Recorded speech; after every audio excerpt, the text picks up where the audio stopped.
खान साहब की CT angiography नहीं हो सकी क्योंकि पिम्स की वो मशीन 2022 से खराब पड़ी हुई है। मजेदार बात यह है, पिम्स के ही दूसरे डिपार्टमेंट रेडियोलॉजी डिपार्टमेंट में ये मशीन अवेलेबल है। ये गेम कौन कर रहा है?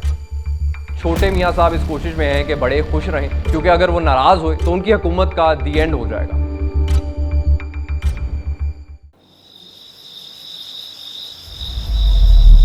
हुकूमत के साथ हैंड हो गया जी। हमारी मासूम हुकूमत सोच रही थी कि हम पिम्स में इमरान खान साहब का चेकअप करवा के इजी हो जाएंगे और अदालत को भी कह सकेंगे कि हमने अपनी जिम्मेदारी पूरी कर ली है। लेकिन इस कहानी को लिखने वाले ये प्लान कर चुके थे कि शिफा इंटरनेशनल ही जाना है और वहीं रहना है। बट व्हेन हुकूमत ट्राइड टू प्ले स्मार्ट, तो कहानी लिखने वालों ने एक ऐसा लूप होल छोड़ दिया कि हुकूमत अपने ही बचाए हुए जाल में फंस गई। एक तरफ तौहीन अदालत का नोटिस भी मिल गया, दूसरी तरफ प्रेसिडेंट हाउस से भी धमकियां आ रही हैं रेजिग्नेशन की।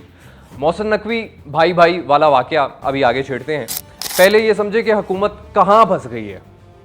खान साहब को पिम्स लेकर जाया गया, ट्रू, वहां उनका चेकअप हुआ जिसको उस्मा खान साहिबा ने वेरीफाई भी किया, लेकिन वो चीज़ रह गई जिसके ऑर्डर्स अदालत ने दिए थे। एक शिफा का बोर्ड जिसमें डॉक्टर फैसल सुल्तान और डॉक्टर उस्मा खान होंगी, और दूसरी और ज़्यादा इंपॉर्टेंट चीज़ कि इमरान खान साहब की सीटी एंजियोग्राफी करवाई जाए। अब जब ये खबर सामने आई कि खान साहब की सीटी एंजियोग्राफी नहीं हो सकी क्योंकि पिम्स की वो मशीन 2022 से ख़राब पड़ी हुई है, मज़ेदार बात यह है, पिम्स के ही दूसरे डिपार्टमेंट रेडियोलॉजी डिपार्टमेंट में ये मशीन अवेलेबल है और एक्टिव है। तो फिर हुकूमत को उसके बारे में क्यों नहीं बताया गया कि चलो खान साहब को अगर उधर लेकर गए हैं तो उसी मशीन से टेस्ट करवा लेते। सोचें ज़रा, ये गेम कौन कर रहा है कि हुकूमत को मशीन के बारे में भी नहीं बताया गया, और हुकूमत ऐसी बेवकूफ़ कि उसे खुद भी कोई आइडिया नहीं। मतलब जो उनको फीड किया जा रहा था वो वही बोल रहे थे। अब शायद इस खबर की तस्दीक ना होती कि वाकई मशीन ख़राब है या नहीं, या कोई पीटीआई का प्रोपेगेंडा है या कोई साजिश है पीटीआई की तरफ से, लेकिन फिर हमारे वज़ीर आज़म साहब ने पिम्स की सीटी एंजियोग्राफी मशीन की ख़राबी के हवाले से एक कमेटी बना दी, जिससे क्लियर हो गया कि वाकई मशीन नहीं चल रही। प्राइम मिनिस्टर के नोटिस के खबर बाकायदा पीटीवी ने, पाकिस्तान टेलीविजन ने ना सिर्फ चलाई बल्कि उस हवाले से अपनी पूरी रिपोर्ट भी बनाकर ऑन एयर की, जिसमें बताया कि कमेटी किस तरह से काम करेगी और उससे इम्पॉर्टेंट हार्ट डिपार्टमेंट और रेडियोलॉजी डिपार्टमेंट में कम्युनिकेशन कनेक्शन क्या है।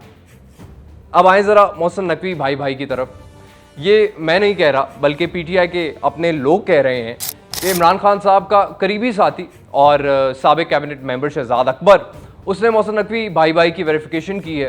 कुछ दिनों से खबरें चल रही हैं और पीटीआई वर्कर्स भी ये सवाल उठा रहे हैं कि आखिर तौहीन अदालत की दरख्वास्त में मोहसिन नकवी साहब का नाम भाई क्यों नहीं आया।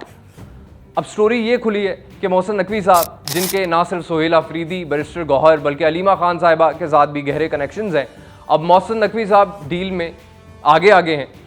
उनको पीटीआई कैसे तौहीन अदालत में नॉमिनेट करती है? उल्टी गिनती वाली बात शुरू हुई तो पीपल्स पार्टी की रहनुमा शर्मिला फारूकी ने अपने बयान में ये क्लियर कट कहा कि दाल काली है, डील हो रही है, और इस सारी स्टोरी के पीछे मोहसिन नकवी साहब हैं। अब इसी चीज़ पर जब पीटीआई से सवाल किया गया कि नकवी साहब का नाम क्यों नहीं डाला भाई, तो एक पॉलिटिकल स्टेटमेंट मिली कि मोहसिन नकवी साहब ने इमरान खान साहब की सेहत के मामले पर पॉलिटिक्स नहीं की और ना ही ऐसा कोई बयान दिया। उनका नाम रिट में शामिल करने की कोई जस्टिफिकेशन नहीं है। अब नकवी साहब का नाम दरख्वास्त में शामिल ना होने से ये बात क्लियर है कि इस दरख्वास्त को किसी तरह एंटरटेन किया जाएगा और चीफ कमिश्नर इस्लामाबाद की नज़रसानी की दरख्वास्त जल्द ही हेयरिंग के लिए मुकर्रर होने का कोई इम्कान नहीं नज़र आ रहा। ये दो चीज़ें हैं जिसमें गवर्नमेंट फंस चुकी है।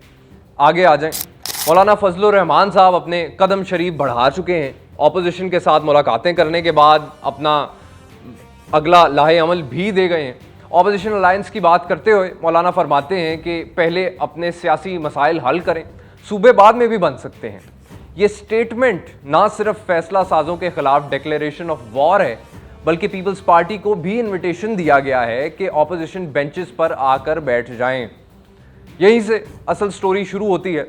हुकूमत कंप्लीटली फंस चुकी है। ऑपोजिशन अलायंस एस्टैब्लिशमेंट पर भी प्रेशर डाल रही है और इसमें क्लियर कट सिग्नल्स हैं कि opposition will succeed.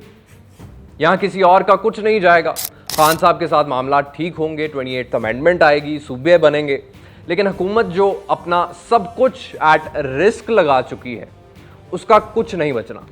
Towards the and बस ये कहूँगा कि छोटे मियाँ साहब इस कोशिश में हैं कि बड़े खुश रहें, क्योंकि अगर वो नाराज़ हुए, जो कि कुछ हद तक हो चुके हैं, तो उनकी हुकूमत का दी एंड हो जाएगा। You watching the anchorman, this is Ali Suhail.